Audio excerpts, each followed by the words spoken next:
Hello all, welcome to my YouTube channel கதைப்போமா. அழகே அழகு சீரியலில் நெக்ஸ்ட் எபிசோடில் என்ன நடக்க போகுதுன்னு தெரிஞ்சுக்கணுமா?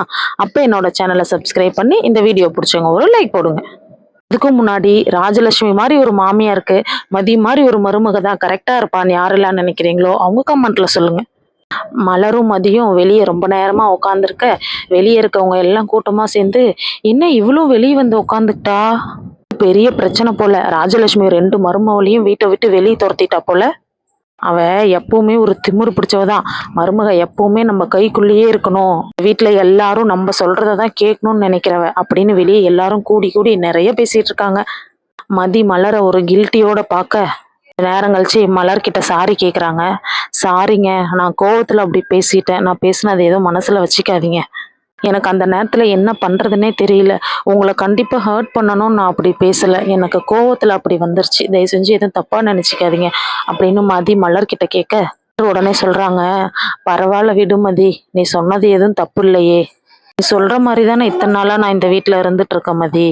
நான் எல்லாத்தையும் இந்த வீட்டுல அட்ஜஸ்ட் பண்ணி போகணும்னு நினைக்கிறேனே தவிர மற்றபடி நீ சொல்ற மாதிரி எனக்கு சுயமரியாதைன்னு ஒண்ணு இல்லைன்னுலாம் கிடையாது மதி. அதெல்லாம் விடு, நீ இப்போ உள்ளவா போலாம், எல்லாரும் பாக்குறாங்க மதி. இவ்வளோ நேரம் வெளியே உட்காந்துருக்க போற, சுரேஷ் வந்தா நான் பாத்துக்கிறேன், நீ உள்ளவா மதி அப்படின்னு மலர் மதியை கூப்பிட மதி சொல்றாங்க, முடியாதுங்க, என்னை யார் வீட்டை விட்டு வெளியே போக சொன்னாங்களோ அவங்களே வந்து கூப்பிடுற வரைக்கும் நான் இந்த வீட்டுக்குள்ள வரமாட்டேன். சொல்லாததெல்லாம் சொல்லி தேவையில்லாம என்னை சாரி கேட்க சொல்றாங்க. பண்ணாத தப்புக்கு நான் எதுக்குங்க சாரி கேட்கணும்? நீங்களும் அங்க பார்த்துட்டு தானே இருந்தீங்க. இதுக்கு ஒரு முடிவு தெரியாம நான் உள்ள வரமாட்டேங்க. உள்ள பாத்தீங்கன்னா நம்ம ராகவனும் ராஜலட்சுமியும் தங்கராஜுக்கு ஃபோன் பண்ணி சொல்லிடுறாங்க. ராகவன் பேசுறாரு, மாப்பிள்ள கொஞ்சம் வீடு வரைக்கும் வர முடியுமா, ஃப்ரீயா இருக்கீங்களா அப்படின்னு கேட்க தங்கராஜ் சொல்றாங்க, ஏங்க மாமா, ஏதாவது முக்கியமான விஷயமா? ஆமாங்க மாப்பிள்ள, இந்த அழகுமதி இருக்காளே அழகுமதி, அவ தேவையில்லாம வெளியே உட்காந்து பிரச்சனை பண்ணிட்டு இருக்கா மாப்பிள்ள.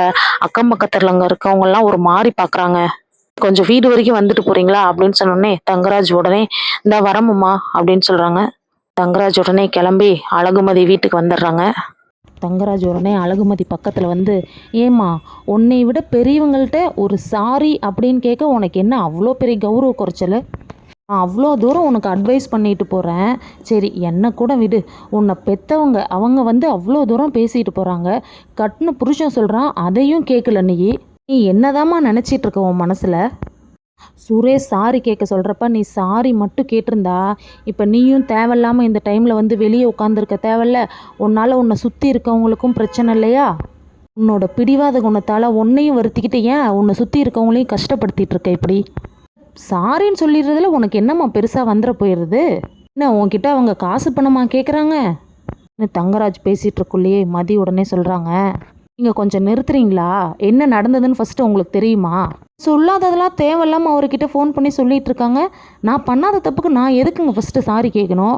நான் தப்பு பண்ணியிருந்தால் தான் அந்த சாரி கேட்கணும், தப்பு பண்ணாது அவங்க. நான் சொல்லாமலாம் தேவையில்லாமல் எதையோ அவர்கிட்ட சொல்லி ஒன்றுமே இல்லாத விஷயத்த பிரச்சனையாக்குனது அவங்க. அவங்கள வேணால் என்கிட்ட சாரி கேட்க சொல்லுங்கள், என்னால் சாரிக்கெல்லாம் கேட்க முடியாது.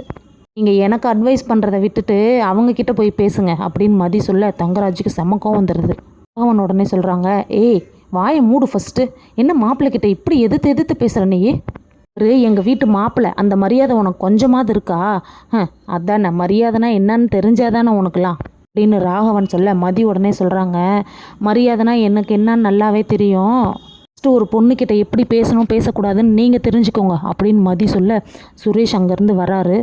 எல்லாரும் வெளியே நின்று சுற்றிலையும் வேடிக்கை பார்க்குறாங்க. அவங்க வீட்டில் சண்டை நடக்கிறத பார்த்துட்டு சுரேஷ் உடனே ஷாக் ஆகி பார்க்குறாரு, என்ன இது நம்ம வீட்டுக்கு முன்னாடி இவ்வளோ கூட்டமாக இருக்குது அப்படின்னு வீட்டு வாசலில் வந்து பைக்கை நிறுத்திட்டு, என்னங்கம்மா இன்னும் நேரத்தில் வந்திருக்கீங்க, என்னாச்சு, ஏதாவது பிரச்சனையா அப்படின்னு சொல்லிட்டு மதி பார்த்து கேட்குறாங்க. ஏய், நான் உன்னை முன்னையே வீட்டை விட்டு வெளியே போக சொன்னேன்ல, நான் வரக்குள்ள நீ இங்கே இருக்கக்கூடாதுன்னு சொன்னல, இவ்வளோ நேரம் உனக்கு இங்கே என்ன வேலை அப்படின்னு சொல்ல மதி சொல்கிறாங்க, நான் எதுக்கு வீட்டை விட்டு வெளியே போகணும்? தப்பு பண்ணவங்களே ஜாலியாக இங்கே உட்காந்துருக்கும் போது நான் எதுக்கு வீட்டை விட்டு வெளியே போகணும்? தானே கல்யாணம் பண்ணி கூட்டிகிட்டு வந்தீங்க, இப்போ என்னை விட்டு வெளியே போனோம், இது என்ன அர்த்தம்? இப்படி பார்த்தா தப்பு பண்ணவங்க தான் வீட்டை விட்டு வெளியே போகணும், நான் வீட்டை விட்டு வெளியே போகணுன்னு எனக்கு எந்த அவசியமும் கிடையாது அப்படின்னு சொல்ல ராஜலட்சுமி உடனே சொல்கிறாங்க, பாத்தியாடா சுரேஷ், உன் முன்னாடியே எங்கள் ரெண்டு பேர்த்தையும் வீட்டை விட்டு வெளியே போக சொல்கிறா இவ, மேல் சரிப்பட்டு வராதுடா சுரேஷ், ஒன்று நாங்கள் இந்த வீட்டில் இருக்கணும், இல்லை இவ இந்த வீட்டில் இருக்கணும், என்ன வேணும்னு நீயே முடிவு பண்ணிக்க அப்படின்னு ராஜலட்சுமி சொல்ல உடனே சுரேஷ் சொல்கிறாங்க, அம்மா நீங்கள் ஏம்மா இப்படிலாம் பேசுகிறீங்க, நீங்கள் எதுக்குமா வீட்டை விட்டு வெளியே போகணும்? தப்பு பண்ணவ அவ தாம்மா வீட்டை விட்டு வெளியே போகணும். பேசிகிட்டு இருக்கும்போது இந்த சைடு மலர் மயங்கி விழுந்துடுறாங்க. அதுக்கு என்னாச்சுன்றதை நாளைக்கு எபிசோடில் பார்ப்போம். என் சேனலை சப்ஸ்கிரைப் பண்ணாதவங்க சப்ஸ்கிரைப் பண்ணிக்கோங்க. இந்த வீடியோ பிடிச்சவங்க ஒரு லைக் போடுங்க.